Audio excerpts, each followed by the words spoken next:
मुस्लिम education committee Sangli विरोधात कायदेशीर लढाई तीव्र। प्रशासनाने दखल न घेतल्याने प्रकरण थेट न्यायालयात।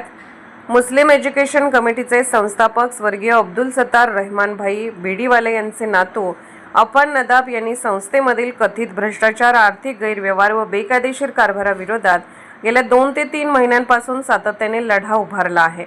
या संदर्भात त्यांनी जिल्हा वक्फ अधिकारी तसेच संबंधित वरिष्ठ प्रशासनाकडे वारंवार तक्रार दाखल करूनही प्रशासनाने कोणतीही ठोस दखल घेतली नसल्याचा आरोप त्यांनी केलाय।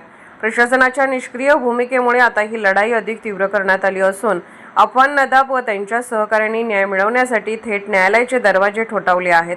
संबंधित प्रकरण न्यायप्रविष्ट करण्यात आले असून न्यायालयावर पूर्ण विश्वास असल्याचे त्यांनी स्पष्ट केले आहे।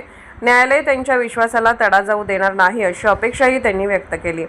दरम्यान संस्थेवर सध्या कोणतेही संचालक मंडळ बेकायदेशीररित्या कार्यरत नसतानाही मागील संचालक मंडळाने केलेल्या कथित गैरकारभाराचा पर्दाफाश करण्यासाठी ही कायदेशीर पावले उचलण्यात आल्याचे सांगण्यात आले। तसेच मिरजेतील एका राजकीय व्यक्तीला ट्रस्टच्या अध्यक्षपदी बसवण्याचा कथित डाव काही संचालकांकडून रचला जात असल्याचा गंभीर आरोपही त्यांनी केला आहे।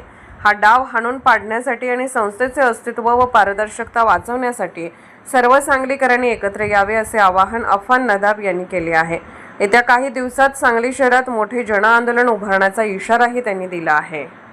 मी अफान फयाज नदाब, मुस्लिम एज्युकेशन कमिटीचे संस्थापक अब्दुल सत्तार रहमानभाई बीडीवाले यांचा नातू। जसे की तुम्हाला माहिती आहे, मुस्लिम एज्युकेशन कमिटीमध्ये पदासाठी मोठी घडामोड चालू होती आणि त्यात मोठा भ्रष्टाचार चालू होता। आपण त्याच्या न्यायासाठी लढाई लढत होतो।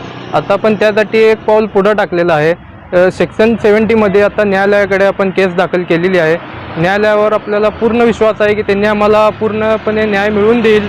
हे जे भ्रष्टाचार आहे, हे जे पदासाठी घडामोड चालू आहेत, हे थांबवण्यासाठी आम्ही पूर्णपणे प्रयत्न करत आहोत। आता न्यायालयावर विश्वास ठेवून आम्ही तिकडे केससुद्धा दाखल केलेले आहेत। त्यांनी आम्हाला विश्वास दिलेला आहे की 100% यावर त्यांनी प्रयत्न करणार, आम्हाला न्याय मिळवून देणार। आता ते मिरजेच्या राजकीय व्यक्तीला त्यांनी मोठं प्रोत्साहन देत आहेत, ते काय आम्ही घडू देणार नाही। ज्यांनी जे डाव रचलेला आहे ते आम्ही 100% हाणून पाडणार। हे जोपर्यंत आम्हाला न्याय मिळत नाही, हे लढाई 100% चालणार। लढाई न्याय मिळूसपर्यंत ह्यात काय माघार नाही।